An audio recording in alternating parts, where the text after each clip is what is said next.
Bem, então eu vou começar. A aula de hoje é a continuação aqui do Guia Prático 5. Portanto, o Guia Prático 5 fala de dois temas, strings e arrays. E hoje vamos falar de arrays.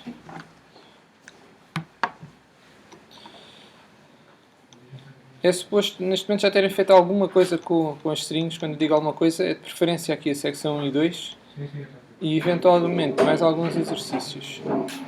Daqueles que são propostos lá na página da disciplina. Pronto, isso é só...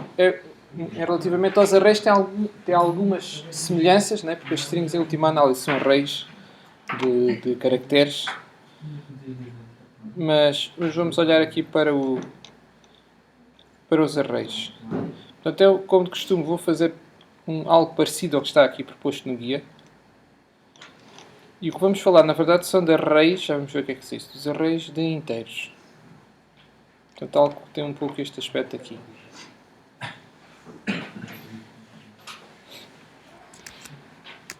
Vou passar aqui pelo J.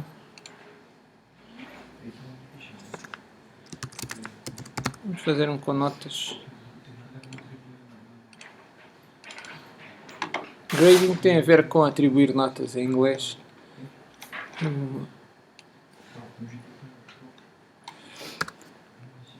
Bem, e o primeiro exemplo é, basicamente, um array é uma forma de termos uma lista. Portanto, um objeto, se quiser, que em vez de ter variáveis distintas umas das outras, ou seja, poder até ter vários tipos, pode ter várias coisas dentro dela, como por exemplo o retângulo, aqueles objetos que temos estado a usar, tem um X, um Y, tem uma cor, portanto são características, até tem uma cor de interior e uma cor de exterior, né, da moldura. São características, digamos assim, diferentes umas das outras. Até podem ser de tipos diferentes, né? Porque a cor é do tipo color, por exemplo, e as coordenadas são do tipo double. São números. Uma lista de objetos é um objeto que tem outros objetos dentro, por assim dizer, mas todos esses objetos são do mesmo tipo. Por isso é que se fala de uma lista de qualquer coisa. Se é uma lista de inteiros, quer dizer que todos os objetos que estão dentro desse objeto lista serão inteiros. Ou se for de reais, serão reais. Ou se for de retângulos, serão de retângulos. Mas hoje vamos falar, pelo menos quase toda a aula, apenas de listas de números. Ou seja, de listas de inteiros ou de doubles, que é quase a mesma coisa. O que já tem algumas diferenças é fazer uma lista de objetos. Por exemplo, fazer uma lista daqueles retângulos que temos andado a falar, ou de outros objetos quaisquer que definíssemos. Mesmo uma lista de strings, um array de strings, portanto, já é um bocadinho diferente. Porque são arrays de objetos. Portanto, voltando àqueles desenhos que a gente tem andado a fazer, se fizesse agora ali no quadro, seria a lógica de ser uma lista de números, é com os números lá dentro mesmo. Em cada posição da lista está um número. Enquanto se for uma lista de objetos, em cada posição da lista estará uma referência para um objeto que está noutro sítio da memória. Bem, mas então vamos ver, em caso concreto, como é que definimos uma lista de inteiros. Se quiséssemos guardar as notas, por exemplo, de 5 alunos, imaginem que eram as notas. Vamos pensar que são notas de 0, podiam ser notas de 0 a 20, não interessa, são notas inteiras. A notas em inglês é grade, é um dos nomes que podemos usar. Por exemplo, podíamos chamar grade 1 igual 15, por exemplo. Depois, se quiséssemos outra nota, teríamos de definir outra variável.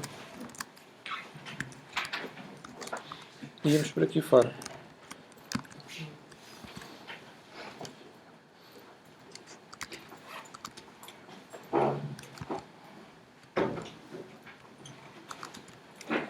Pronto, assim até já tínhamos 6 notas.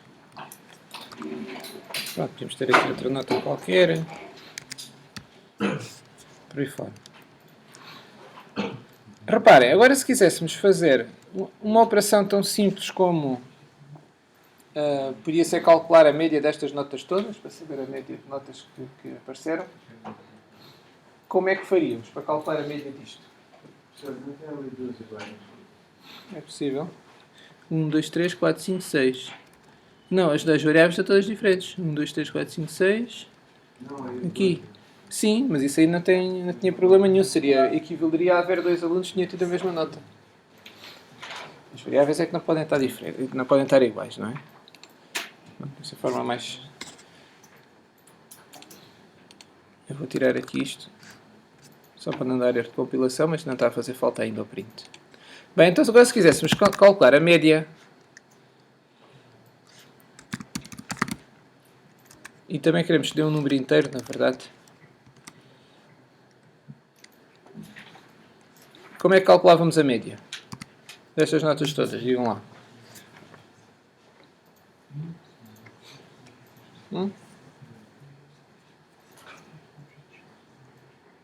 Alô?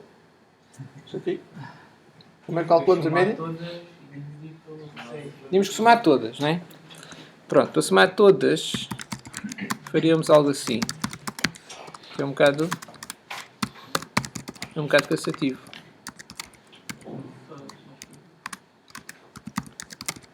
Vinte 4. Então, já agora faço todas mesmo. 6. A dividir. Bem, como é para dividir todas, tenho que pôr em parênteses, certo? E tinha que dividir por 6. Bem, isto ainda tinha um problema, não é? Esta média ia dar inteira. Certo? Aliás, ela é inteira, não é? Tem que ficar guardado no inteiro. Mas o problema é que isto nem sequer fazia aquele arredondamento normal.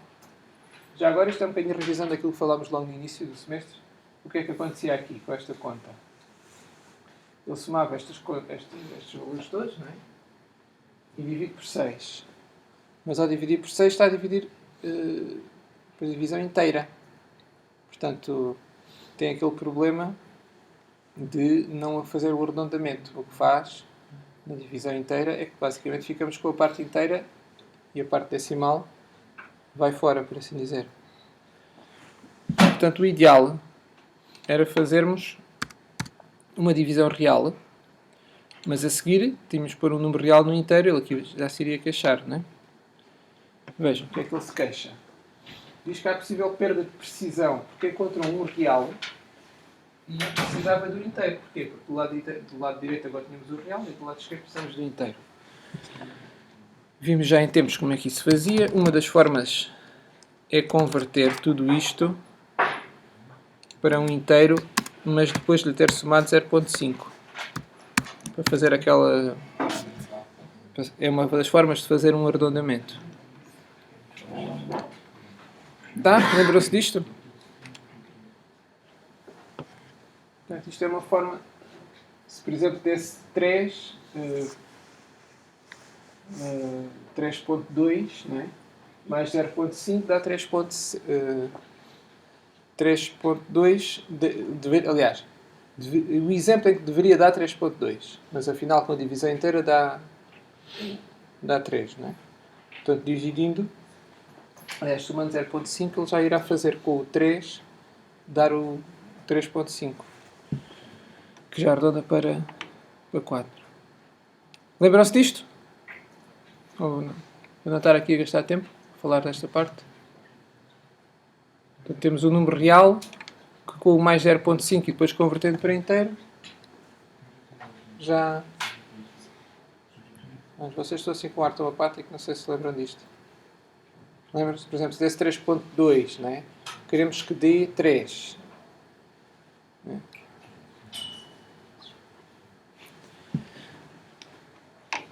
Bem, então, vou assumir que lembram-se disto, né? Como é que isto se faz. Aqui o que nos interessa não é tanto agora a parte das contas, é que este código, por mais que uma razão, está muito agarrado a estes valores. O que é que quer dizer com isso? Se agora em vez de 6 fossem mais ou menos notas, já teríamos que ir alterar aqui este código. Quer aqui as próprias variáveis, né, que tínhamos que mudar, quer o próprio valor, né, porque já não seriam 6, seriam 7 ou 8 ou o que fosse, certo? Sim? Então, como sempre na programação, interessa-nos ter soluções mais gerais. Portanto, termos uma, no ideal é termos, conseguimos ter uma função que calcula a média dada a lista de notas. Mas aqui temos vários problemas. Neste momento nem sequer temos propriamente o conceito de lista de notas. A nossa lista é apenas um conjunto de variáveis que só estão minimamente relacionadas porque lhes deu um nome parecido. Mas elas continuam a ser variáveis soltas. Então, se agora quisesse fazer uma função que calculasse a média, para já há uma parte que seria um pouco isto, não é? Em vez de termos agora aqui a conta diretamente, teríamos aqui uma função, posso chamar grade average, que teríamos que lhe passar as notas todas, não é?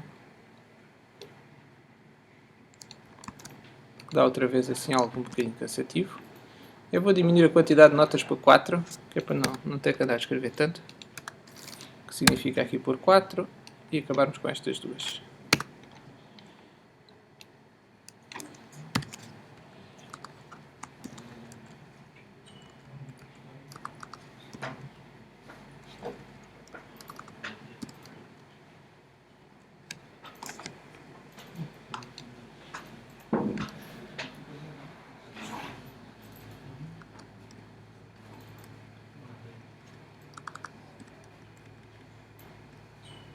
Sim, seria isto.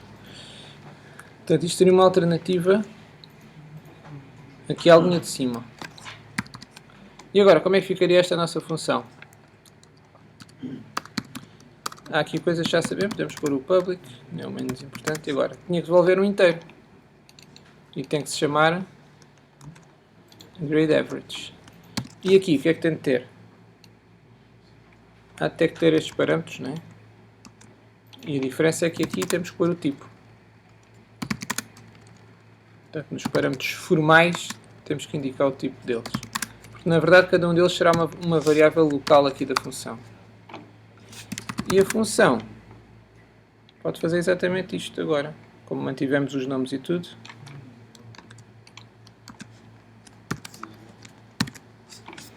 Pronto, com isto melhoramos apenas muito ligeiramente o nosso código, não é? Agora temos aqui uma função, em vez de fazer a conta diretamente, mas continuamos com o mesmo problema.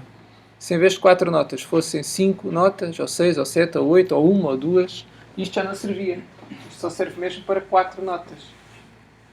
Portanto, o que nos interessa era que houvesse uma função que conseguisse receber uma lista de notas. E essa lista pudesse então ter um tamanho arbitrário, não é? Porque reparem, até podiam ser 500 notas, ou 1000 notas, ou 10.000 notas, e esta solução claramente não nos iria ajudar em nada. Isso depois também significa que para calcular a média já teremos de ter ali um pequenino algoritmo. Isto aqui não chega quase a ser um algoritmo, não é? Isso é uma instrução, basicamente é uma expressão matemática, é fazer aquela conta e pronto. Se tivermos uma lista, já teremos que ir percorrendo a lista, uma lista que não sabemos o tamanho dela, não é? Temos que ir percorrendo e calculando. Muito à semelhança, aliás, do que nós faríamos se fôssemos fazer à mão a conta, não é? Íamos somando tudo, íamos percorrendo a lista, somando, e chegávamos ao fim e dividíamos pela quantidade de elementos que tivéssemos encontrado na lista. Mas isso já vamos ver então como é que fazíamos a nossa média. Antes disso, como é que representamos a lista? Portanto, em Java, a forma mais, até podemos chamar mais primitiva, porque não tem a ver com classes e estes tipos, não é? O inteiro a gente já viu que chamamos tipos primitivos, no sentido que são os mais simples e anteriores aos outros, de certa forma. Portanto, os outros são as classes, não é? Portanto, a forma mais simples de termos uma lista em Java é definirmos aquilo que se chama um array. E um array é uma palavra usada em informática. Vou escrever aqui. Portanto, este problema dos comentários é que não se vê. Aqui. Vou tirar o comentário. Portanto, a palavra é esta, em inglês, array. É de cadeia, não é? É o nome utilizado em programação para uma lista indexada. Não é uma lista qualquer. Ou seja, é uma lista indexada. Um bocado como vocês têm na matemática.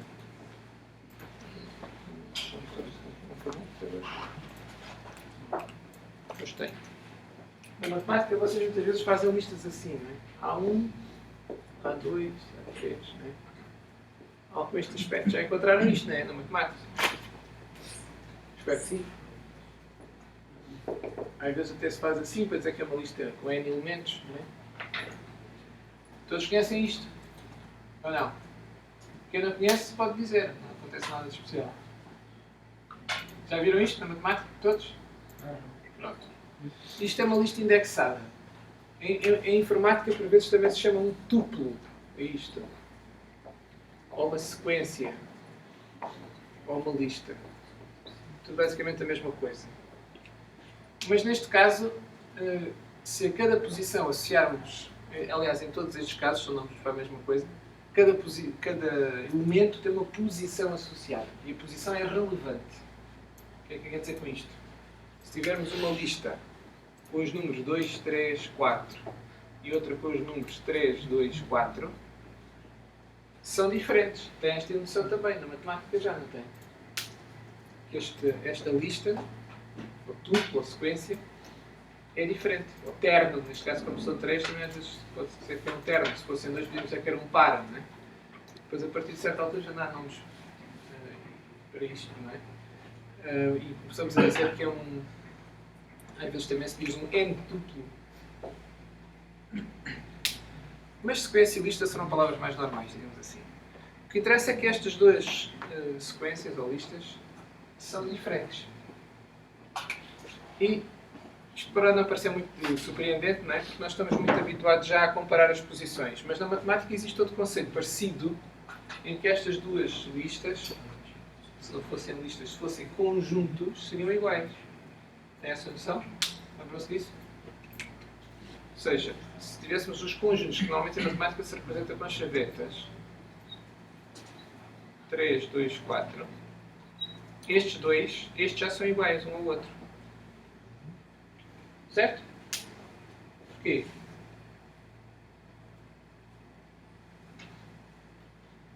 Porque são iguais, estes e aqueles não são. Vamos lá de forma resumida, se tivessem que explicar isso a alguém. Porque debaixo são os elementos que pertencem ao conjunto. Sim, aqui só interessa o pertence. Né? Mas aqui interessa mais do que isso. Sim, aqui interessa que em cada posição esteja o mesmo elemento da posição correspondente no outro lado. Certo? Portanto, esta ideia é muito mais comum, até na programação, é mais fácil encontrar esta do que nos conjuntos. Embora naturalmente haja forma de representar conjuntos. A ideia das listas, em que cada posição, a posição em que os elementos estão é relevante, é mais comum. E já encontramos até. Já encontramos ao definir aqui os parâmetros das funções. Em que este parâmetro é copiado para este, e este para este, e este para este. Portanto, a posição é relevante. Se trocarmos, no caso desta função em particular, poderíamos trocar que ia dar o mesmo, né? Porque elas são tratadas todas de forma igual. Mas em regra é diferente. Cada parâmetro tem um significado correspondente à posição onde está. Quando chamamos a função, ou seja, não são comutativos entre si. É relevante a posição.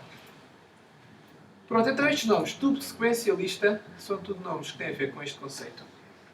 E então um array é uma lista indexada. De certa forma, esta já é um pouco indexada se assumirmos que cada posição, cada elemento tem uma posição associada. Portanto, esta é a posição 0, e normalmente em informática é uma forte tradição de começarmos em 0. Então, se esta for a posição 0, esta é a posição 1, esta é a posição 2.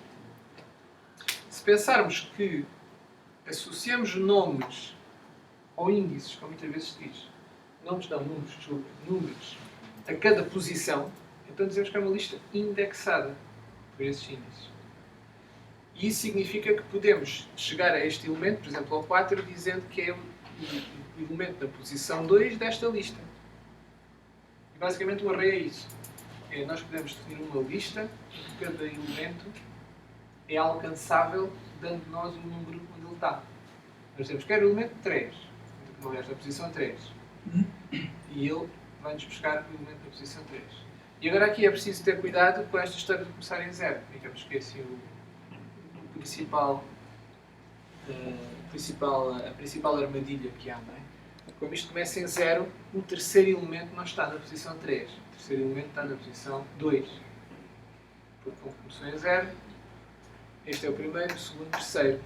Portanto, o primeiro elemento não está na posição 1, e o terceiro não está na posição 3, o elemento 500 não está na posição 500, por aí fora.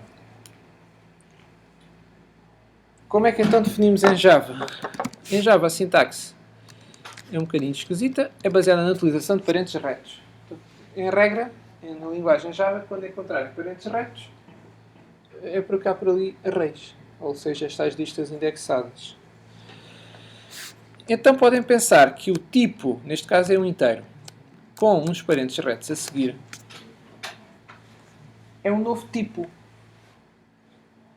É um bocadinho estranho, mas a sintaxe dos arrays também tem razões históricas e práticas também. Na verdade, dá jeito, depois temos os parênteses retos. Mas o facto de colocarmos parênteses retos a seguir ao tipo muda o tipo de inteiro, naquele caso, para array de inteiros. Portanto, é um pouco como se lêssemos ao contrário. E é uma boa prática depois então ter um nome plural, já que é uma lista de vários elementos. E uma das formas agora de definirmos uma lista, há várias sintaxes para o fazer. Vamos ver aqui uma. É então, quero um novo array de inteiros e a seguir posso colocar aqui alguns valores. Se quisesse um igual àquele que tenho ali em cima, seria 15, 12, por acaso. Vamos pô-lo aqui um bocadinho mais variado. 15, 12,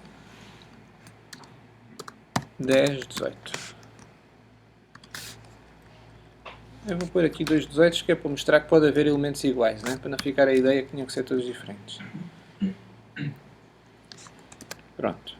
E vou compilar para ver que não há erros. Portanto, esta é uma das formas de criar uma lista em Java. É dizer que quero um novo array de inteiros e entre chavetas, estes pormenores das chavetas e dos parênteses retos é que é sempre um bocado chato, mas entre chavetas, neste caso, podemos colocar os elementos da lista. E reparem que isto das chavetas nos arrays não é uma notação muito feliz, porque na matemática as chavetas seriam um conjunto e aqui as chavetas estão a fazer o papel daqueles parênteses aqui das listas da matemática. Não é por ter chavetas que passa a ser conjunto. É apenas uma lista de elementos para o array. É uma forma de dar logo os elementos todos. Portanto, esta é uma das formas de criarmos o array. Já vamos ver outras. Porque, na verdade, podemos criá-lo vazio e depois ir preenchendo as posições. É outra hipótese. Então, aqui em vez deste, este aqui já não nos interessa muito. Isto aqui de não deixar... mal eu ponho aqui um comentário, praticamente apaga as coisas, não é? Portanto, eu vou deixar aqui. Eu vou pôr aqui este sinal, só para se perceber que isto não é sério, senão não conseguem ver, não é? E qual seria então a alternativa a isto utilizando a lista? O que é que vos parece normal agora? Em vez de passarmos aqui o grade 1, 2, 3, 4, lá a quantidade de variáveis que fossem, o que é que devíamos pôr aqui? Portanto, calcular a média das notas do quê? Hoje já tínhamos uma alternativa melhor do que estar a colocar cada uma das variáveis. O grades. Ou seja, o grades, este nome, é a lista. Reparem, mais uma vez temos um new. Neste aspecto é parecido, também é um objeto, só que é um objeto do tipo array de inteiros. Então o que estamos a guardar no grades é o nome do objeto. Portanto, o endereço da memória onde está, de facto, o array de inteiros.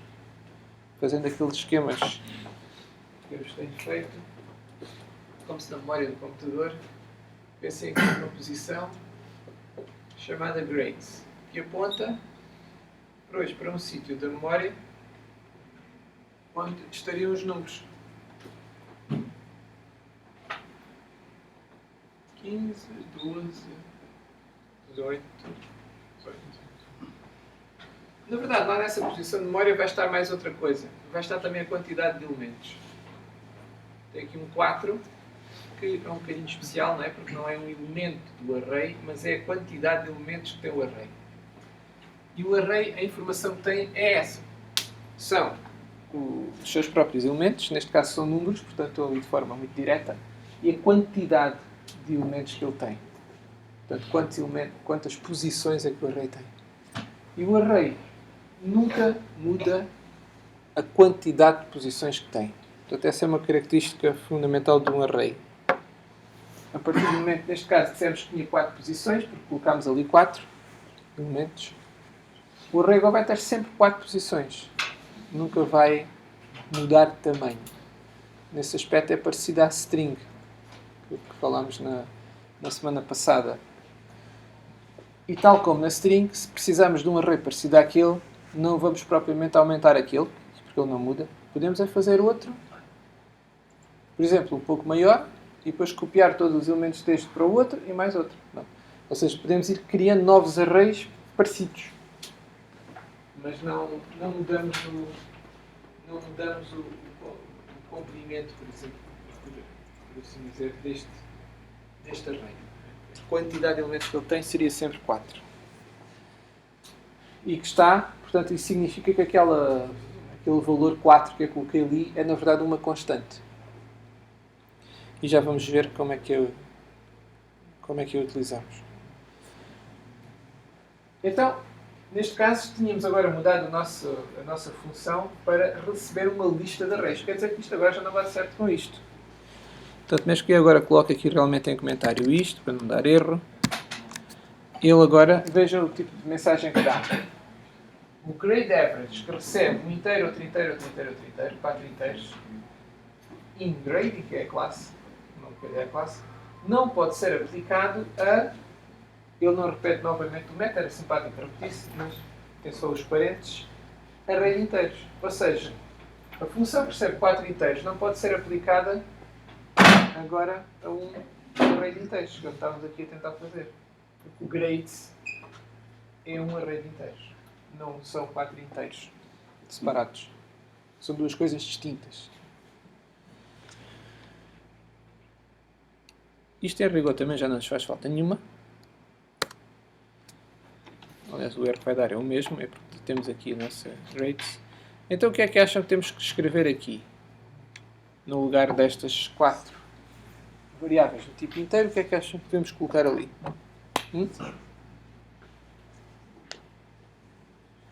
Mais um momento de concentração.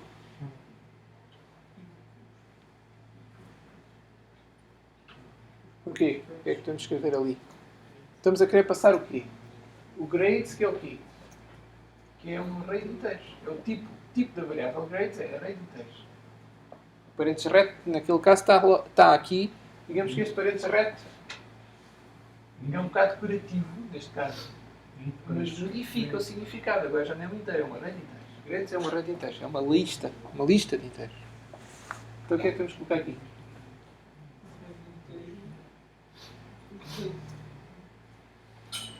Então, quando era um inteiro, vejam.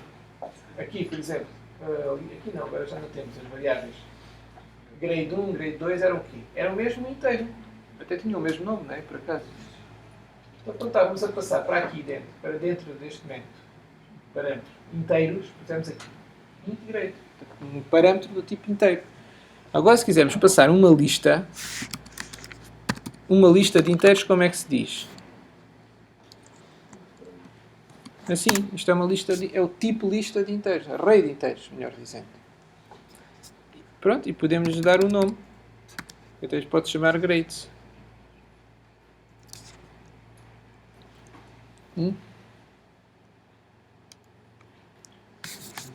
Está claro isto ou não é por isso?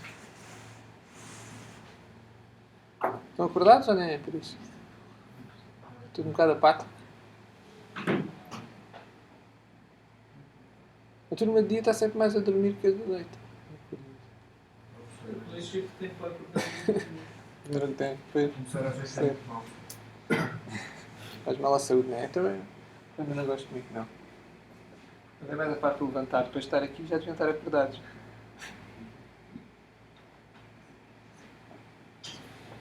estava a dizer então que este grades é este, não é? Portanto, o tipo deve ser este, é uma lista. O que nós queremos passar cá para dentro é uma lista. E o grades não é do tipo inteiro, é do tipo array de inteiros. Então agora o nosso parâmetro também é do tipo array de inteiros. E aqui coloquei o mesmo nome, mas se calhar é boa ideia pôr aqui um nome diferente só para mostrar.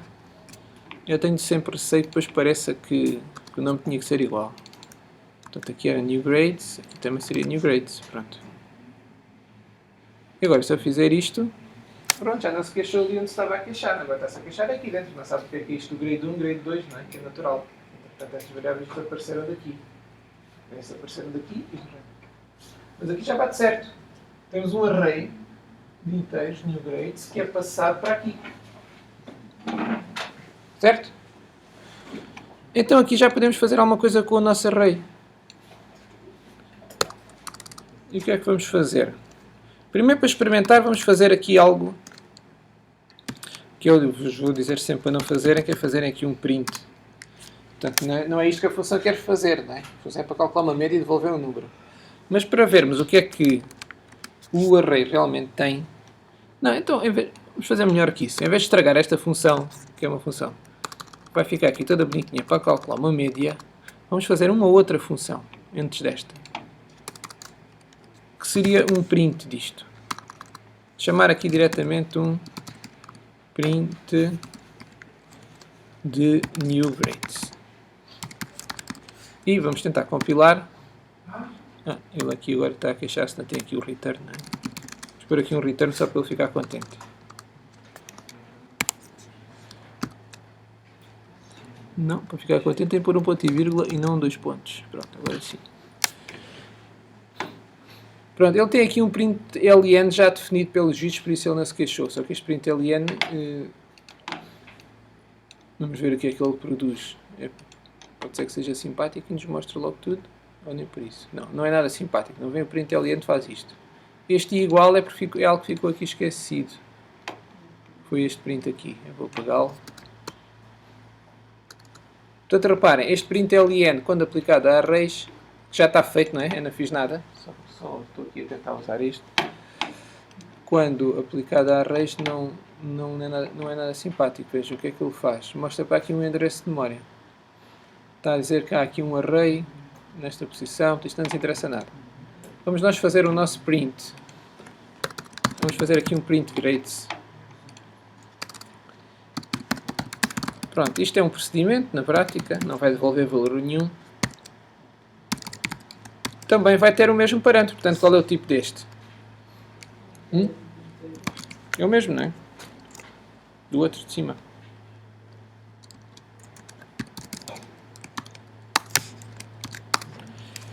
E agora, como é que podíamos imprimir os elementos do array?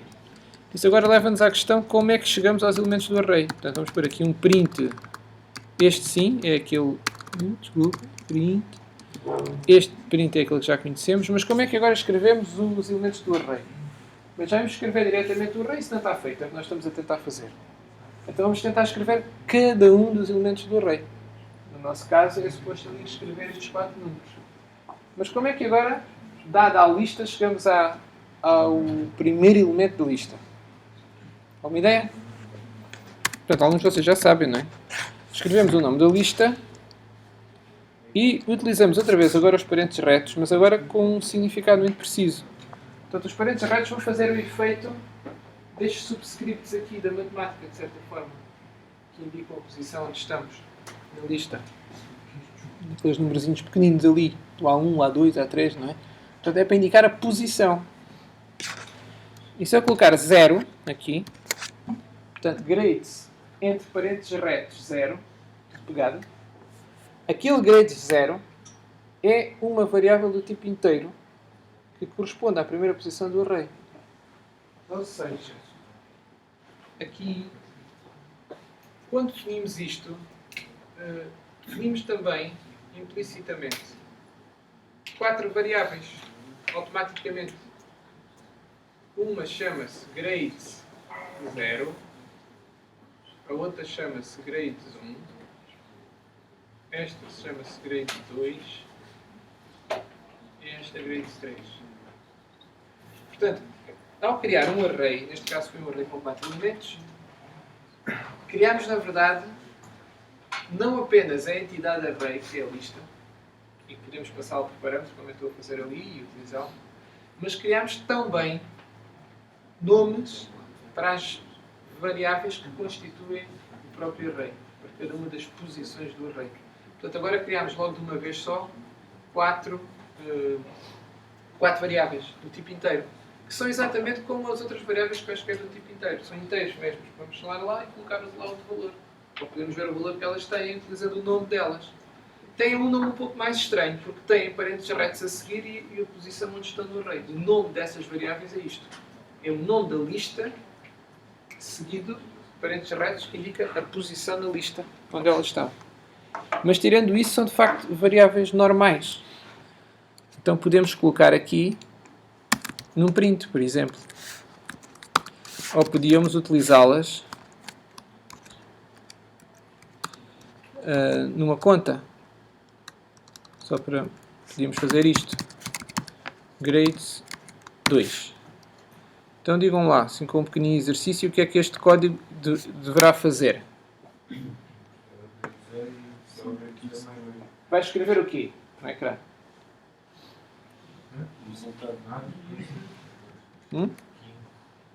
Portanto, vai escrever aqui grade 0 está na posição 0, que é a primeira. Portanto, 15. E grade 0 mais 2 dará o quê? E já escreveu o quê? O segundo print. Tenho que fazer contas complicadas até esta hora da manhã. Portanto, daí a quanto? O grade 0 é quanto? Já vimos que era 15, certo? A primeira posição. E o grade 2 é qual? É o primeiro 18. 0, 1, 2, 3. Portanto é 15 mais 18. Que dá? Diga outra vez. Não, ainda está aqui um erro qualquer. Falta aqui um ponto e vírgula. Pronto, agora já não temos erros. Podemos executar. Pronto, e cá temos o nosso 15 e o nosso 33. Lá no cantinho.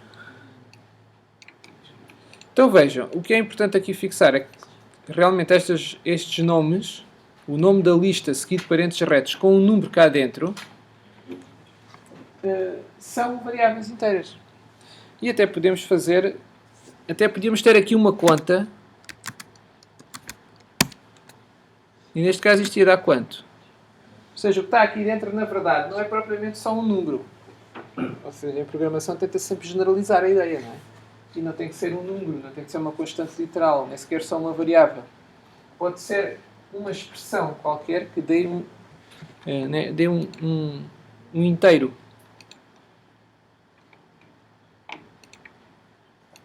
Então, se eu agora executar isto... Aliás, primeiro o exercício, quanto é que isto daria? Reparem, grades de 1 mais 2 dá grades de 3. E quanto é que é o grades de 3? Portanto, esta é a posição 0, 1, 2, 3, é o outro 18. Portanto, daria grades de 3 mais grades de 2, que é a soma destas duas posições.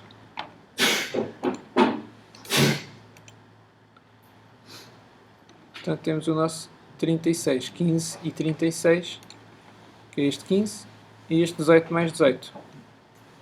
Inclusive, podemos fazer algo mais curioso. Se nós tivéssemos aqui, por hipótese, valores mais baixos, aqui um coitado que teve 1, por exemplo. Se aqui agora colocássemos, aqui podíamos fazer outra coisa mais curiosa. Já que isto aceita qualquer inteiro, e o array em si também tem inteiros, também podíamos fazer isto. E quanto é que isto iria devolver? Vejam lá. Portanto, vai devolver o que está na posição, que está em parênteses retos. Mas o que está na posição em parênteses retos, quanto é que dá? O grade 0 é 1. Então vai devolver o quê? Vai devolver 12. Porque é o grade de 1. Porque isto avalia para 1. Portanto, isto é 1, que é este 1 aqui. E o grade de 1 é o 12. Porque este aqui é o grade de 0 e este é o grade de 1. Portanto, podemos utilizar arrays que são indexados por outros arrays, porque se o outro array for um inteiro, né? For um array de inteiros, naturalmente. Nós podemos ter arrays de outras coisas, mas se o array também é de inteiros, Isto só para mostrar que qualquer coisa que dê um inteiro, em resumo, pode ser usada como índice do array. Quer uma expressão, quer um outro elemento de array, outra variável, etc. Tá? Portanto, desta forma já vimos como chegar aqui. E se as variáveis são... Portanto, se estes nomes são realmente os nomes de variáveis normais inteiras, também as podemos modificar. Também podíamos chegar aqui e dizer assim: grades de 0 igual a 2.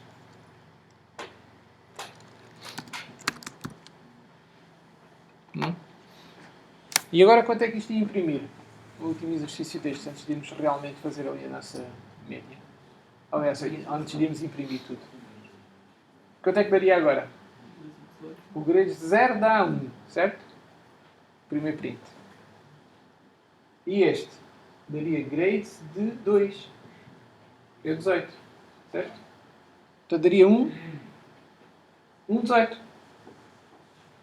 Sim? O facto de modificarmos o livro de 0 não faz nada. Mas sim, faz, tem toda a razão. Fica antes também. Portanto, é o print de grades de 2, exato. Vai dar 2. Porque o grade de 0 passou a 2, estava a esquecer disso. Portanto, dá 2, não é? O grade de 0 agora é 2, isto é até muito mais direto, não é? E aqui dá o grade de 2. Portanto, daria o 2, porque o 0 agora já não é 1, a posição 0 já não tem 1, tem 2. E depois temos o grade de 2, que é o 18. 0, 1, 2, 3, então 18. E podemos aqui executar para ver isso mesmo. Pronto, e agora temos o nosso 2 e o 18.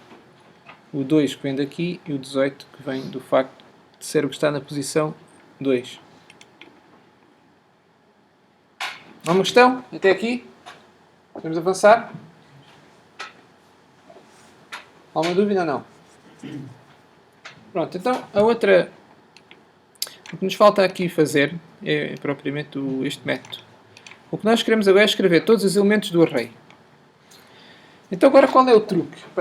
Digamos que este primeiro exemplo de escrever os elementos do array tem já uma receita que depois vamos usar muito frequentemente com arrays, que é percorrer todos os elementos do array. De forma genérica, digamos assim, geral, independentemente do tamanho do array. Porque, claro, o que podíamos fazer linhas idênticas a esta, não é? Podíamos fazer algo assim. Íamos por aqui abaixo a fazer estas coisas.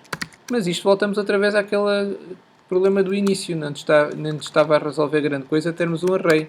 Se fôssemos por este caminho, só tínhamos poupado aqui no parâmetro, não é? Porque agora estávamos a fazer tudo outra vez exaustivamente, tínhamos outra vez o problema de se o array tivesse 1000 posições ou se o array mudasse de tamanho, já não servia para nada. Portanto, esta solução é exatamente o que nós não queremos e que o array nos permite evitar. Nós queremos escrever o valor de cada uma das posições do array. Então o que vamos querer fazer é um código que percorra a lista do array e vá escrevendo cada um dos elementos. E quando chegar ao fim, parou. Portanto, esse código deve funcionar para qualquer comprimento de array. Não tem que ficar agarrado a uma determinada quantidade de elementos. Então, qual é o truque para isso podermos fazer isso? O truque está no facto destas variáveis terem o próprio nome delas é variável. De certa forma, tem uma componente variável, que é este número aqui, que pode variar. Portanto, tem uma parte fixa que é a lista de que estamos a falar, que é o grades. Mas depois, qual o elemento da lista é algo que é um número e que, na verdade, é uma expressão aritmética, como vimos, e que pode ir dando valores diferentes. Então, se formos modificando esse número, se formos modificando o índice, com o mesmo print, podemos imprimir. Ou seja, se fizermos aqui um i, e agora fizermos variar aquele i, claro, assim ia escrever para um determinado valor de i. Mas se agora fizermos variar o i, podemos ir reaproveitar este print, não é? E ir fazendo prints de elementos diferentes. Só temos que fazer variar o i. Qual é a forma natural, ou mais simples, de fazer variar aquele i entre um valor e outro. Já vimos isso com o ciclo for, não é? O ciclo for faz variar uma variável de, tipicamente, um contador associado. Não tem de ter, hein? Mas é a utilização mais comum do ciclo for. É ter um contador que vai de um valor a outro. Normalmente até se chama i, não é? Então, é aquela fórmula mais comum do ciclo for, que também começa em 0, até porque a primeira posição do array também é em 0, e vai até, já vamos ver até onde é que vai, i, mais, que é para incrementarmos o i. Portanto, se este i variar no intervalo certo, isto já nos vai escrever todos os elementos do array, certo? O que é que acham? Por exemplo, este array tem quantos elementos? 4. Isto deveria escrever os elementos todos do array. O que é que vos parece? Acham que sim?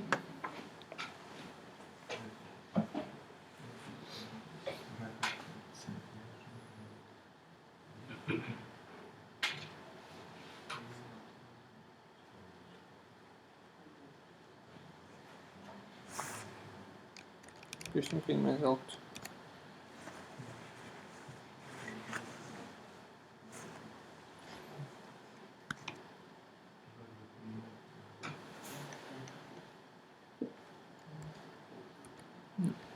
Não é isto que eu queria fazer. Eu sempre fazer uma coisa que não lembro como se faz. Bem, não faz mal. Então, estão convencidos que isto ia escrever os 4 elementos do array? Porquê? Não é por isso. O que é que está a acontecer aqui? O i fica a 0.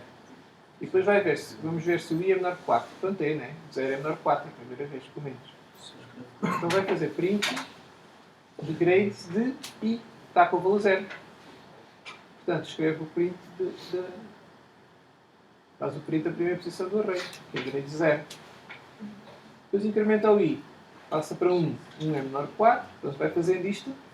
Mas para o 4 já não faz. Está certo? Não fazer para o 4? Porquê? Porque esta é a posição 0. Esta é 1, 2, 3. Isso termos aqui, pode. Não se pode pôr menor ou igual a 3, Pode. Pode pôr menor ou igual a 3, sim. É exatamente igual. Estamos a falar de números inteiros. Portanto, a única coisa, o mais próximo com respeito a menor que 4, ou seja, onde termina, melhor dizendo assim, é imediatamente antes do 4. Para o 4 já não é verdade. Como estamos a falar de números inteiros, é a mesma coisa que dizer o 3. Portanto, aqui podíamos perfeitamente ter menor ou igual que 3. Porque, mas até podíamos ter outras coisas, não é? Podíamos ter 3 maior ou igual que i, não é? Podíamos pelo menos 4 combinações. E por isso mesmo, normalmente, para simplificar estas questões, não é? Começar cada um a escrever de uma forma diferente coisas equivalentes, não é? Que em rigor eram o mesmo, mas depois se cada um escrevesse de forma diferente, acaba por prejudicar a leitura. Acabam por surgir padrões, não é? Aquilo que se chamam idiomas na linguagem, formas normais ou comuns de utilizar a linguagem. E no caso do ciclo for, o padrão comum é pôr o menor. É começar em 0 e ir até menor.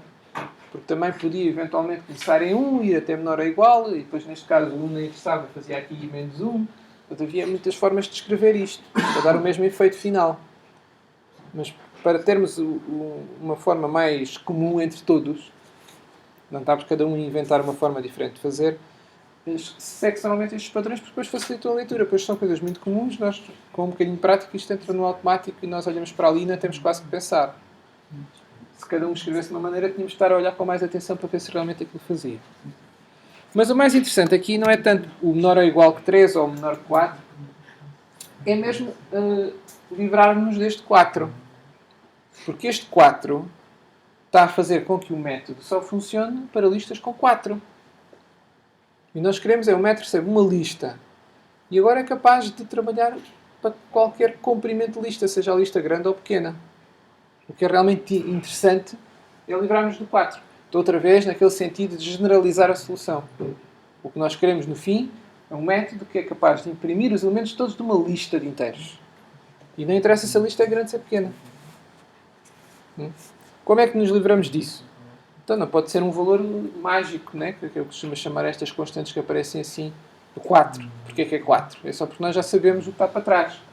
Mas a função não tem de saber. A função deve apenas saber que recebe uma lista de inteiros e tem que a escrever. Aliás, para ficar como deve ser, até devíamos ter aqui um daqueles comentários. Print de list elements. Pronto. E só isto. E depois aqui tinha um parâmetro. Grades the list do print. Isso é uma coisa assim. E não tem que saber mais nada. Agora aqui, com base na lista, há pouco disse-vos que a lista tinha esta informação também. Quantos elementos é que tinha? O tal 4 está lá guardado na lista, neste caso, neste exemplo. Então só temos aqui buscar aquele valor. Em vez de estar a dizer aqui à força, por assim dizer, que é 4, temos é aqui buscar à própria lista, porque ela tem lá essa informação. Como é que lá chegamos? Pronto, agora só tem a ver com a forma como é que se escreve isso. A lista chama-se grades e ir lá buscar isso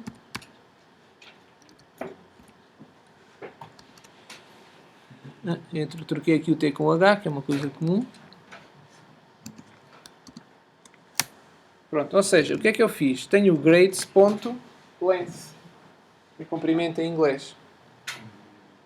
Curiosamente, ou infelizmente, este length, apesar de ser uma constante, porque como eu vos disse já, as listas não mudam também, quando podemos fazer outra parecida, apesar de ser uma constante, escreve-se em minúsculas. Portanto, é mais uma exceção àquela regra das maiúsculas das constantes estarem em maiúscula. Mas, de um modo geral, isto é porque faz parte da própria linguagem. As coisas que fazem parte da própria linguagem estão todas em minúscula.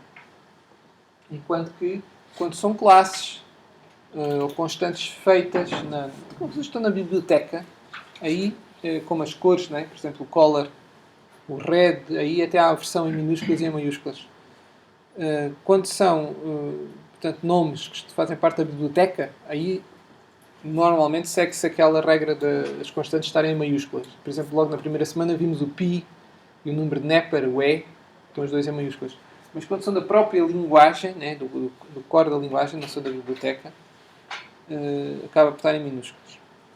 Então o array tem, além desta possibilidade dos parênteses retos que está aqui, não é? Que acaba por ser o nome das suas variáveis. Além de ter definido estes nomes para as suas variáveis, tem mais um nome especial. E é só isto que tem, já não há mais nada para dizer sobre aquilo que o array tem dentro. Tem as suas variáveis e tem mais esta constante. Que se escreve com o nome do array, ponto, length. Neste caso vai dar 4. Então reparem-se, com isto, já conseguimos de facto ter um código que escreve o conteúdo do array independentemente do comprimento do array. Porque ele vai ver quantos elementos tem um array. E se chegássemos aqui e colocássemos aqui mais, 78 já era uma nota um bocado irrealista. Por assim.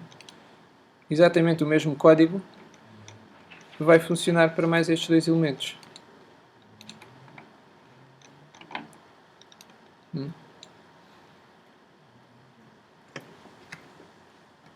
Tá? Portanto, este print ficou totalmente genérico e tem aquele idioma extremamente comum de percorrer todos os elementos do array, que é ir da posição 0 até à posição menor que o comprimento. E vejam como aqui a questão do menor é muito importante. E é também uma das razões, talvez a princípio, deve ser, aliás, mesmo a razão pela qual este idioma se popularizou. É que muitas vezes temos este tipo de utilização, ir da posição 0 até à última posição. Mas a última posição é indicada indiretamente porque sabemos quantos elementos estão. Então não é menor ou igual, porque como começou em 0 não pode ser menor ou igual. Então como sabemos quantos são e começamos em 0, o que interessa realmente é o menor. E daí este padrão. Começar em 0 e ir até menor que a quantidade. Ou seja, vejam como a quantidade é 4 e a última posição é a posição 3. E começámos em 0. E isto é sempre verdade. Se fossem 500 elementos, a última posição era a posição 499. Porque tínhamos começado em 0. Tá? Portanto, com este print, já não deverá ser difícil fazermos o nosso método de cálculo a médias. Porque uma média não é muito diferente disto. Também temos que percorrer todos os elementos, só que em vez de irmos fazer print, temos que fazer o quê? Para calcular uma média. Onde é uma questão de fazer prints, é uma questão de ir somando todos os elementos. Portanto, calcular a nossa média também passa por percorrer todos os elementos do array. Mas o que fazemos aqui dentro é que é diferente. Para cada elemento do array, vamos ter uma soma. Que podemos dizer que é assim, soma mais o quê? Para já, esta soma deve ficar a 0. E agora, em cada volta do array, somamos à soma. Portanto, é aquilo que se chama um acumulador. É uma variável que vai acumulando. Primeiro está vazia, está a 0, e depois para cada elemento do array somamos. Isto é uma forma de dizer com mais detalhe algo que nós próprios faríamos.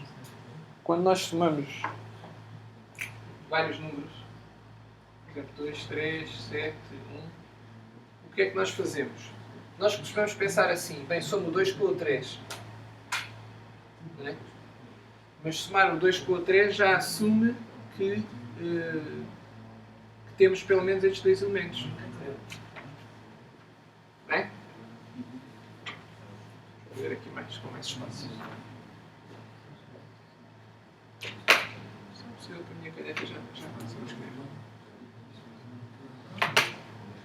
Já deve ter trazido uma caneta que não interessa. Esta é a caneta que interessa. 2, 3, 7, 1, por exemplo. 9, eu acho. Vamos somar estes números todos. Como é que faríamos? Normalmente nós pensamos assim, bem, vou somar o 2 com o 3. Então, mas se a nossa lista fosse só o 2, como é que fazíamos? Mas bem, nesse caso há 2. Até se a lista não tivesse nada. Bem, se nada, dá 0. Então reparem, o que nós fazemos aqui é estar a encontrar um padrão entre estas três visões. Nós costumamos pensar de três maneiras diferentes, então vamos tentar encontrar uma forma de pensar que liga estas três formas diferentes de pensar. Quando nós temos uma lista, pensamos, bem, são 2 com o 3. E depois soma esse com o 7, não é? Mas o problema é logo no início. Quando tem só um elemento, digo que é esse elemento. Quando não tem nenhum, digo que é 0. Então qual é a forma de ligar isto tudo? É pensarmos que realmente o que eu tenho inicialmente é 0. Sempre. E pronto, e se não tem nada, fico com 0. Se tem alguma coisa, pelo caso do 2, o que eu fiz em rigor foi somar o 2 ao 0. E se tiver vários? Bem, neste caso o que eu fiz foi somar também aqui o 2 ao 0 e depois somar isso, ou somar a isso o 3 e depois somar a isso o 7 e por aí fora. Portanto, reparem, consigo juntar estas três formas de pensar, digamos assim, numa só, que é, primeiro tem de 0 e agora para cada coisa que apareça, se aparecer, somo ao 0.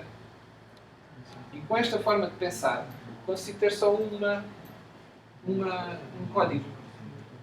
Porque senão, se fôssemos levar isto aqui demasiado à letra em termos ali do nosso código, até íamos ter um if, else, if, ou uma coisa assim, não é? Se a lista não tem nada, dá zeros. Se a lista tem um elemento, dá esse elemento. Se a lista tem 2 elementos, soma 2 elementos. Se a lista tem 3, soma 3.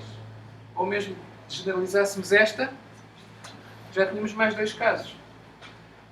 O que ali está é juntar tudo num só caso. Portanto, é uma solução mais elegante. É conseguimos ver que isto se pode, todos eles, resolver da mesma maneira. Se pensarmos, primeiro temos uma variável a 0 e depois o que fazemos é, para cada elemento da lista, somar ao 0. E para o segundo somar obtivemos e por aí fora. Portanto, ir acumulando. Deu para perceber isto? Estive a dizer? Ou seja, começamos com um 0 e agora, para cada elemento da lista, vamos somar ao que já temos. O que já temos inicialmente é 0, mas à segunda vez já não é. Portanto, aqui neste nosso exemplo, A primeira vez temos 0. Aliás, começamos com 0. O primeiro elemento é 1, ficamos com 1.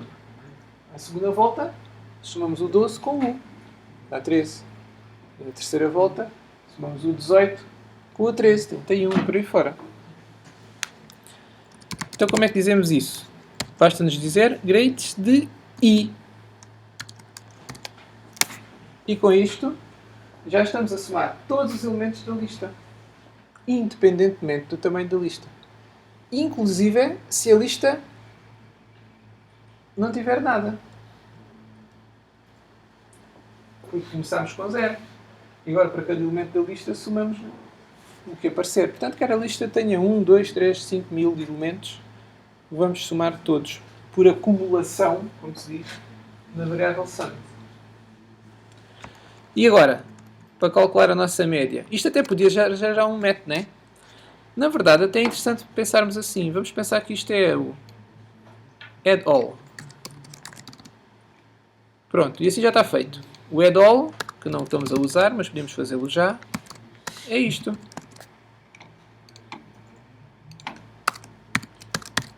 E até podemos então, é exatamente add all list elements.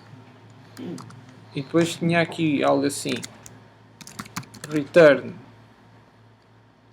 não, primeiro parâmetro. Grades the list. Como é que eu chamei aqui? Que é the list to print. Até podíamos dizer the elements to add. Porque aqui é uma lista, já deverá ficar claro olhando para aqui. Entre parênteses retos, já dá para perceber que é uma lista.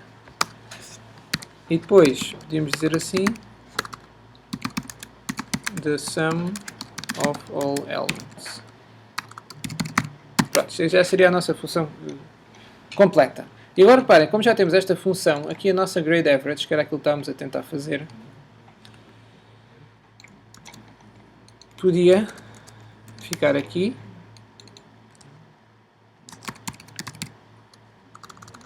Aqui podia ser computes the average.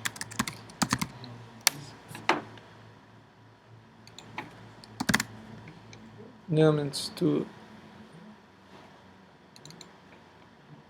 aqui um bocadinho redundante, mas pronto. And return the average.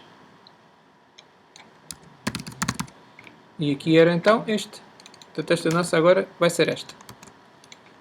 E esta agora pode ficar simplesita, não é? Porque já temos uma que soma tudo. Então o que é que pode fazer aqui esta nossa função? Agora podia ser o quê? Vamos lá. Já temos uma que soma tudo. Então eu somar tudo. O add all de quê? De grades a dividir por o quê? Por a quantidade de elementos da lista. Não é? Qual é a quantidade de elementos da lista? Grades length. É aquela variável, aquela constante que vimos há pouco. A quantidade de elementos da lista é isto.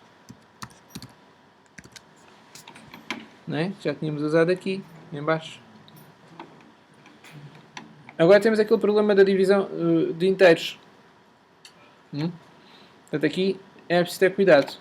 Porque se aqui a nossa soma devolve um inteiro e esta também é um inteiro, esta é necessariamente um inteiro, ao fazer isto temos necessariamente uma divisão de inteiros. Portanto, tínhamos que fazer aqui alguma batutice. Tínhamos, por exemplo, passar isto para double. E agora, se eu tentar, vejam como ele já se queixa, quer dizer, o que é bom sinal neste caso. Porque ele detecta que estamos a tentar devolver um double quando queremos é um int. E agora, aqui a seguir, podemos fazer aquele truque do arredondamento de há pouco. Não é? E depois disto, é que convertemos para double. Não, para double não, desculpem, para int. Né? Então estamos na mesma.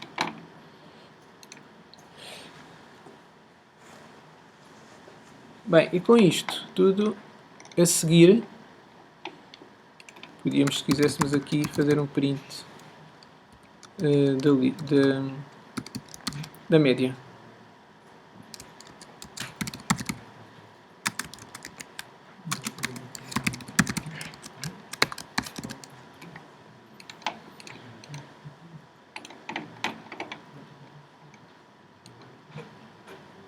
Portanto, reparem.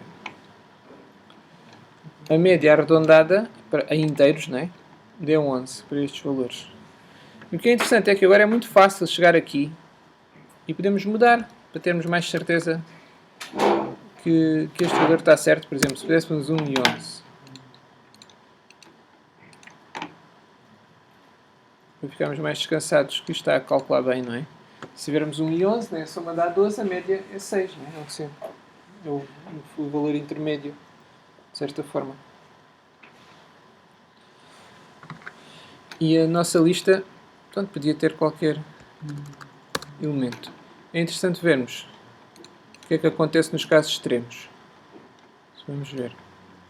Se é só 1, naturalmente isto é 1. E se não colocarmos aqui nada?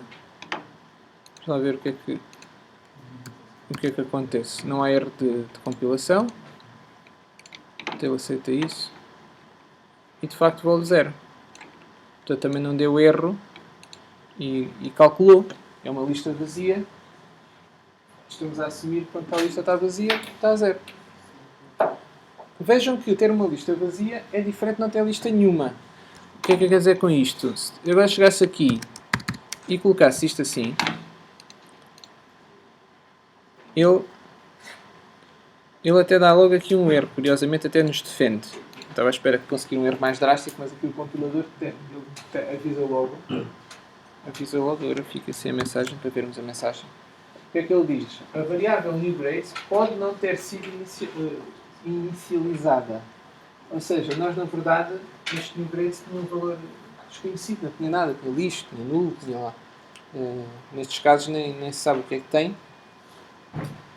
E, portanto, isto nunca iria funcionar bem. Porquê? Porque aqui a nossa variável grades não tinha cá o tal apontador aqui para baixo sequer. Porque isto nem sequer existia nada disto, não é? Portanto, aqui estava um valor desconhecido. E isto é um daqueles erros que noutras linguagens, por exemplo, mais famosa será na linguagem C, ao fazermos isto, o compilador ia-nos deixar passar, tipicamente, e depois ao executar, bum, repentava o programa. Dava um erro daqueles drásticos. E no sistema Unix, um dos erros famosos disto é o segmentation fault. Noutras linguagens já mais recentes já falam em null pointer exception, mas a ideia é sempre a mesma, é um endereço inválido. Estamos a tentar utilizar uma variável que é suposto ter um endereço, mas que depois o que lá está não corresponde realmente a um sítio onde esteja informação válida. Não tinha sido reservada a memória. Portanto, tem um endereço inválido, um apontador inválido. Mas aqui o Blue já está avisou-nos logo dessa situação.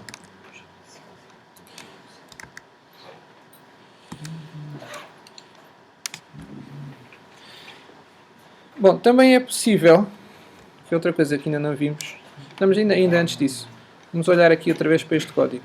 Portanto, reparem, o nosso grade average recebeu simplesmente o array, pegou nele, portanto aqui tem que ter o tipo, não é? Do parâmetro, que neste caso é array de inteiros, e ele utilizou aqui, e também utilizou aqui para ir buscar a constante, mas utilizou principalmente aqui, não é? Para ir chamar este método, que também recebe um array de inteiros, percorre o todo e devolve a soma. E vejam, como é que é feita a passagem do array por parâmetro? Aqui nós não alteramos o array, mas imaginem que nós aqui mudávamos. E claro que isto não se deve fazer, não é? Isto é mesmo só para mostrar. Não há razão nenhuma para irmos agora aqui mudar o array assim a granel. Mas imaginem que punhamos aqui, grades 2 igual a 1000. Claro que para isso vamos ter que ter aqui um array que tenha realmente a posição. Mas é interessante até fazermos isso. Este nosso array está vazio. E agora estou aqui, estou a tentar pôr na posição 2. Vamos ver o que é que acontece. E aqui na janela não aconteceu nada, porque o programa entretanto parou com este erro. E é interessante verem este erro, porque vai-vos acontecer eventualmente alguma vez. Este tipo de erro, isto está a vermelho, embora aqui quase não se note que isto é vermelho. Isto é um pouco a sequência do que aconteceu no programa. Vejam que isto só começa a fazer algum sentido para nós a partir daqui do run. Isto são coisas que ele teve que executar antes. Fez um start. Talvez vocês se lembrem que há uns guias atrás falava que o applet na verdade começa com um start. Aqui um start, run, não vi. Onde realmente aparece o nosso código é aqui. Portanto é aqui que nos interessa. Ou seja, quando aqui aparecer nomes de classes nossas, neste caso a nossa classe é só a grading, isto já começa a fazer sentido para nós. Então no run foi chamado o grade average. Portanto, entramos no grade average, entramos no run, depois entramos no grade average, que é aquela função de calcular mesmo. E ainda antes de entrarmos noutra coisa qualquer, portanto, à partida dentro do grade average, na linha 54 do fecheiro grading.java, surgiu este erro. Isto é um erro. Tudo o que acaba em exception é tipicamente um erro. E esta chama-se o quê? Array index, portanto, índice do array out of bounds, fora dos limites. E até nos diz qual é o valor 2. Então, olhando para aqui, vemos exatamente isso. Que o valor 2, na linha, aqui ele não está a mostrar as linhas, mas isto é aqui uma configuração do BlueJ. Aqui. Portanto, se ver na linha 54, que é esta, é exatamente o que ele diz aqui. Na linha 54 do grading.java surgiu um erro, o índice do array está fora dos limites e esse valor é o 2, que é este aqui.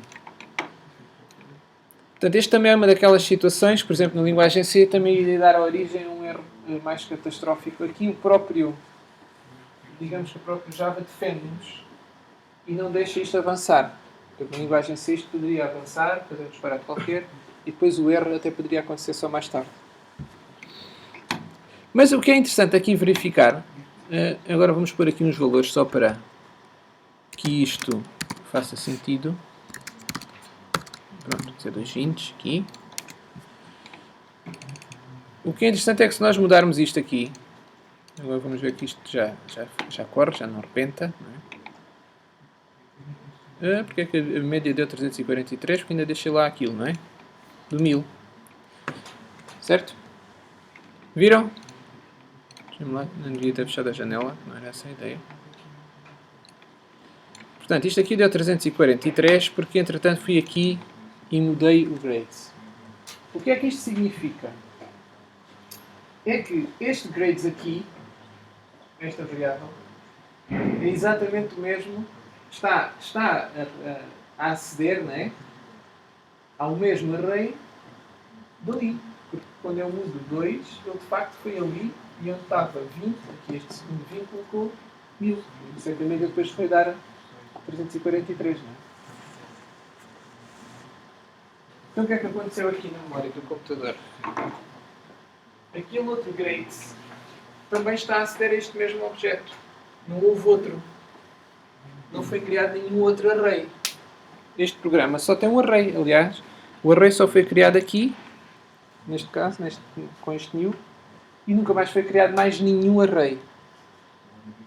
O que foi feito foi apenas uma cópia aqui de new grades para grades. Ou seja, havia aqui uma variável new grades que já apontava aqui para este array. E depois o que se fez foi copiá-la. Foi copiar esta para aqui. Ficaram as duas a aceder ao mesmo array. Portanto, é importante perceber que este grades não é uma cópia. Se fosse uma cópia, mudávamos aqui para 1000, mas o outro não mudava. Agora aqui estamos a usar o grades, né? Portanto, aí não se notaria, se fosse o caso. Mas na verdade estamos a usar sempre o mesmo array. Não há aqui dois arrays. O parâmetro continua a ser passado por cópia. Em Java, os parâmetros são sempre cópias. Só que como este parâmetro, em rigor, é o endereço do array, só copiamos o endereço. O array continua lá no mesmo sítio. Só temos mais outra variável para chegar ao mesmo sítio. Alguma questão? Até aqui? Bom, falta-nos ver aqui outras formas só de definir o array. Esta forma que eu tenho aqui é mais geral, diria eu. Porquê? Porque podemos pegar nela, por exemplo, podemos pegar nisto e colocar aqui. Por exemplo, aqui. E agora vou pôr este em comentário. E vou ter que pôr este também.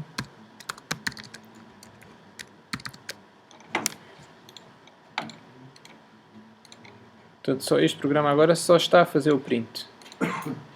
E vejam, eu pude passar o próprio array por parâmetro. Criei-o naquele sítio e passei-o logo por parâmetro. E esta é a forma é a única forma que podemos fazer isto. Ou seja, se quisermos criar um array e passá-lo logo por parâmetro, temos que escrever com esta sintaxe. E eu estou a dizer isto porque há outras formas de definir um array. Este é o que tínhamos inicialmente. Que seria... Não é aqui neste...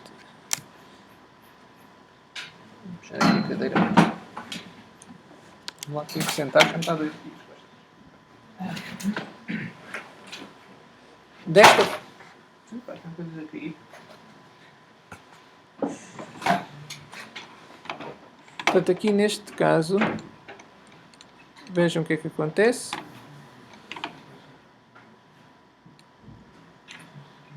Continuamos a ter o mesmo de há pouco. Eu vou tirar aqui esta história do 1000, estamos aqui a dar uns valores estranhos à conta disto. E vou colocar aqui um valor 15. Se for assim, qual é que acham que é a média?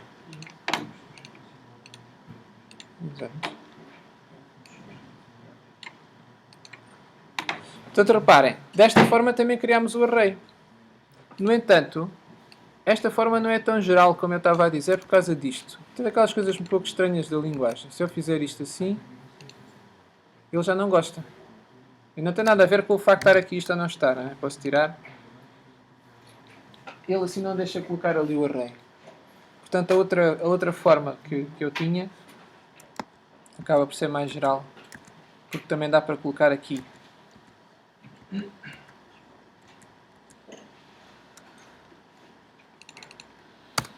Já apaguei mais. Depois, ainda voltando à outra. Portanto, a outra era assim. E existe a possibilidade de nós não indicarmos logo os valores. E isto muitas vezes é utilizado. E, aliás, no guia prático é utilizado. E é muito comum. Ou seja, criamos o array, não assim, não é? Porque assim não tinha nada. E dizemos apenas a quantidade de posições. Enquanto que aqui, neste caso, estávamos a dizer os valores e a quantidade implicitamente, não é? Porque colocámos 3. Vou pôr outra vez o 15. Portanto, colocámos 3 valores, demos os valores, dissemos tudo. O array tem 3 posições com estes valores. Mas podíamos não querer dar os valores. Não dar mesmo. Então, neste caso, o que nós vamos fazer é indicar aqui a quantidade dentro dos parênteses retos. Por exemplo, até podíamos pôr aqui 50 elementos. Um array com 50. Ponhamos aqui uma constante. Que também podia, só para vos mostrar, também podíamos ter aqui isto compila e isto também. Também pode estar ali uma variável. Não é? Ou seja, na verdade pode estar ali qualquer coisa que dê um número inteiro. Também se tivéssemos isto, íamos gerar um array com quantas posições? Com 150. E se tivermos isto, depois podíamos preencher o array. Agora por preguiça vou fazer aqui diretamente. Imagina que íamos preencher o array com valores aleatórios. De 0 a 20, não é? Já que são notas. Vamos percorrer o nosso array todo. Oops. New grades. Length.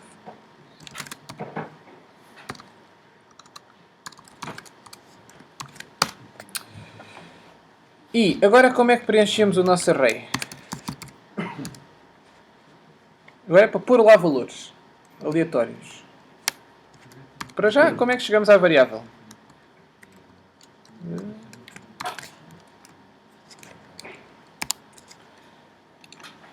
Para chegarmos à variável temos que pôr aqui um i, né? Pronto, e agora, à partida de cada volta do ciclo, vamos preencher uma variável diferente.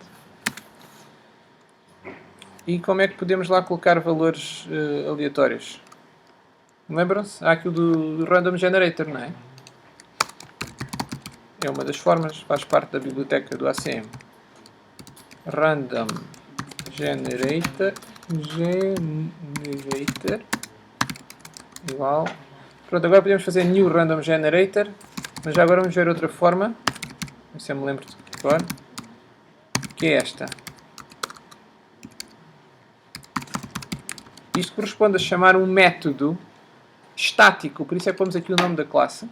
Portanto, o método estático está definido na classe Random Generator, que devolve um objeto do tipo Random Generator que já está feito, por assim dizer. Portanto, é um bocadinho diferente daquele new. A outra alternativa que vocês já encontraram era colocar aqui, em vez disto, fazer isto. Não é? Portanto, esta primeira linha já devem ter usado, não é? A de baixo é uma alternativa que não vai criar um novo objeto Random Generator, vai utilizar um que já está feito. Portanto, tem a vantagem de, mesmo que executemos isto várias vezes, não vamos criar novos objetos Random Generator. Ele vai sempre buscar um que já está feito. Mesmo que isto apareça em vários sítios do nosso programa. Bem, mas o que interessa é que também no final ficamos à mesma com o Random Generator. E ele tem lá um next, isto agora é que eu já não me lembro muito bem, se vocês se lembram, de inteiro. Será que ele tem um assim, simpático como este? Sabem? Para devolver números de 0 a 20 ou não? Ele não se queixou, pode ser que seja verdade, não é? Então, assumindo que este método devolve valores de 0 a 20, isto devia dar. Mas vamos confirmar aqui na documentação.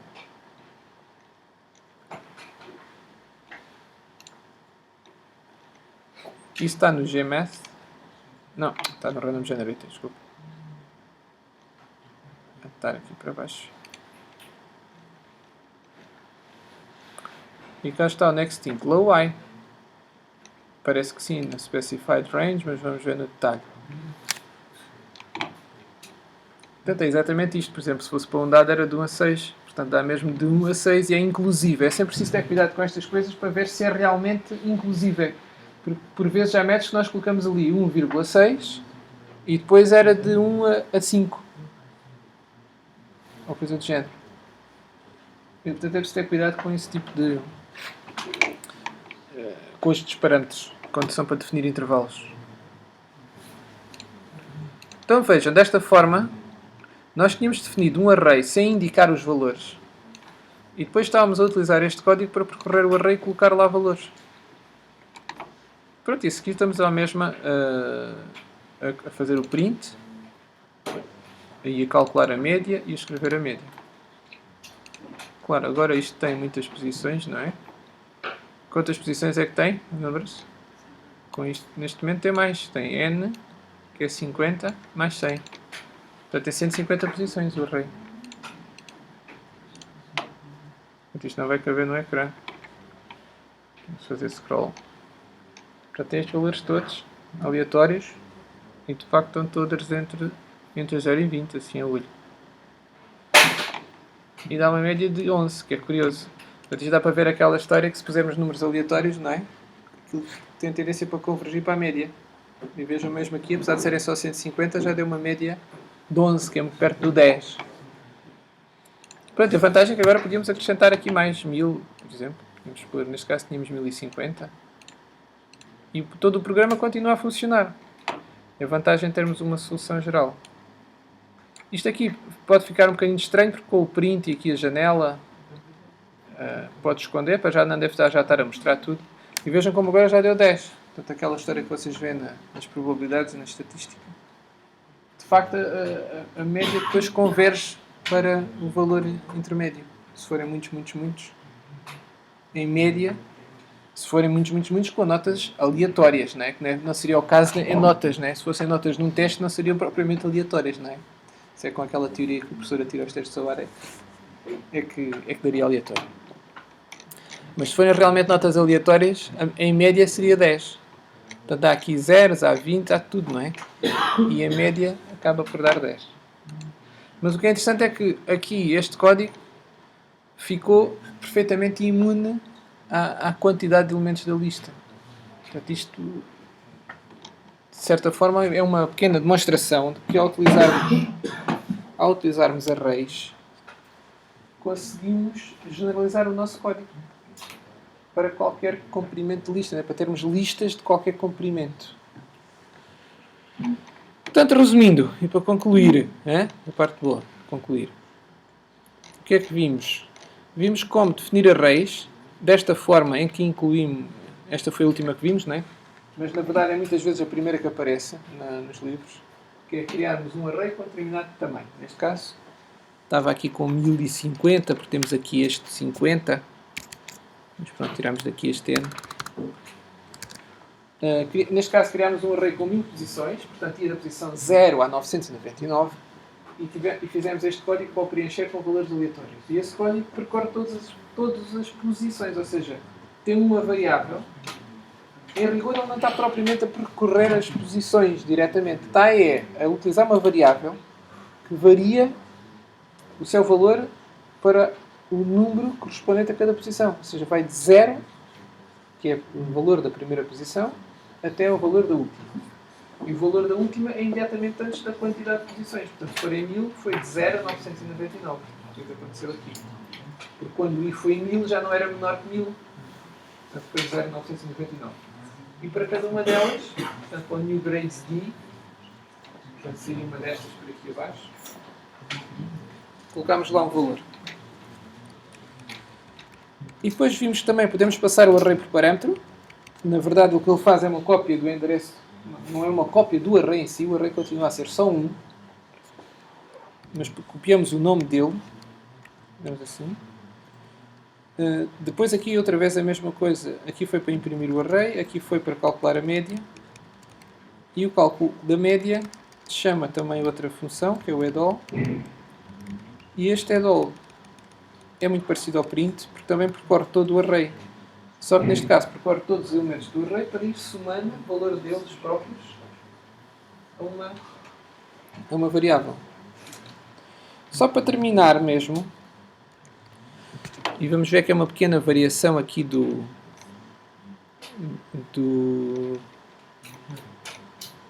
até podemos partir aqui do addall. Se quiséssemos calcular o máximo, o valor máximo numa lista, podia ser assim.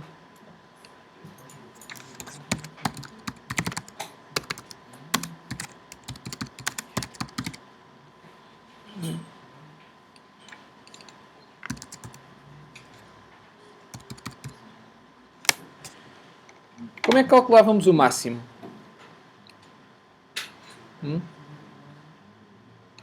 Para calcular o máximo, na verdade, há sempre duas atitudes possíveis, mas vamos pensar que o array não é vazio, só para simplificar. Desculpa, para não gastarmos muito tempo com isto.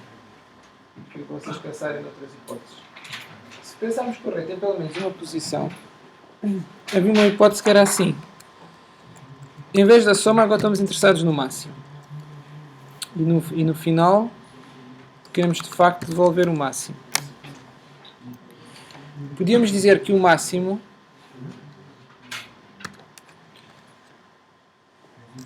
tem um valor inicial, já vamos ver qual é. E agora o que é que fazemos aqui? Para cada posição do array. Um último desafio, para pensarem um bocadinho. Para calcular o máximo de uma lista de números, faz conta que tinha uma data de ser cartas e queria saber a carta maior. Isso é todas do mesmo naipe, por exemplo. É a mesma coisa que terem cartões com números e encontrar o maior. Como é que vocês fariam? Se fossem desse um monte de cartas para saber qual é a carta maior que lá está. Este é um exemplo claríssimo daquela situação em que nós... É aquela coisa que se costuma dizer às vezes, eu sei, mas não sei explicar. É aquilo que está sempre a acontecer na programação. A gente sabe, mas depois não sabe explicar ao computador. Para conseguir explicar ao computador, precisamos ter uma compreensão profunda de como é que fazemos aquilo. Não é só dizer, eu faço assim. Mas como é que se faz exatamente? É isso que a gente tem que dizer ao computador. Tem que dizer muito miudinho. E quando nós temos uma pilha de cartas para saber a maior, o que é que vocês dizem? Bem, eu vou fazendo as cartas e vou procurando a maior. Mas há aqui uma parte que está a ficar escondida. Como é que vocês sabem que é a maior? Porque tem aqui memorizando a que apareceu, a maior que apareceu até à data. Não é? Eu tenho que isso aqui. Vocês olham para a primeira e memorizam o valor dela. Sei lá, se é um terno, se é um rei, se é um valete, se fossem cartas. E depois vem a outra a seguir e veem se ela é maior que a anterior. Se não for maior, não vale a pena. Passam para a outra. Não é? Mas quando encontram uma maior do que a outra que já tinham encontrado, se encontrarem um rei, memorizam, olha, já encontrei um rei. E até a podem pôr de lado. Isso é mais fácil. Deixe de memorizarem só. Que é outra forma só, que é só auxiliar de memória, né? Colocam ali de lado. E vão continuando uma a uma à procura de uma ainda maior que aquela. Quando não é maior que aquela, não interessa para nada. Então o que nós estamos aí, uma a uma, é o ciclo for. Estamos aí a correr todas. E aqui dentro fazemos um if. Se aquilo que encontramos é maior do que a que temos, então essa que encontramos agora é que é a máxima. Quando chegarmos ao fim, a máxima é essa que está de lado. Porque cada vez que encontramos uma maior, trocamos, não é? Ou memorizamos. Portanto, é essa. Então, o que fazemos é, se o grades D, que é o que tivemos a olhar naquele momento, neste caso são as notas, for maior que o máximo, não é? O que é que fazemos? O máximo igual a grades D. E o único problema que está aqui é que valor é que damos à carta no início. O zero tem até dá neste caso. Porquê é que dá? Porque é o mínimo valor possível. Exatamente, porque é o mínimo valor possível. Porque, por exemplo, se puséssemos 20, era um erro. Porque dávamos logo a dar, como estamos a falar de notas que à partida estão entre 0 e 20, se dessemos o valor 20, ia dar sempre 20. Porque nunca íamos encontrar uma maior que 20. Não é? Mas ao dar 0, mesmo que, imaginem que estavam todas a 0, como continuava a estar certo. Se estavam todas a 0, era 0. Mas basta aparecer uma maior que 0 para já substituirmos aquele 0 por esse máximo, não é? Portanto, quando estamos à procura do máximo, dar o menor valor possível é uma boa solução para o valor inicial. Se não tiver, neste caso é um pouco mais simples porque sabemos perfeitamente o mínimo e o máximo. E normalmente até sabemos. Mas em casos de mais extremos até podíamos pensar em pôr no máximo o menor valor possível dos inteiros todos. Que até é um valor que existe. E se por acaso chegássemos ao fim com esse valor, é porque a lista estava vazia, por exemplo, nunca tínhamos encontrado nenhum. Não é?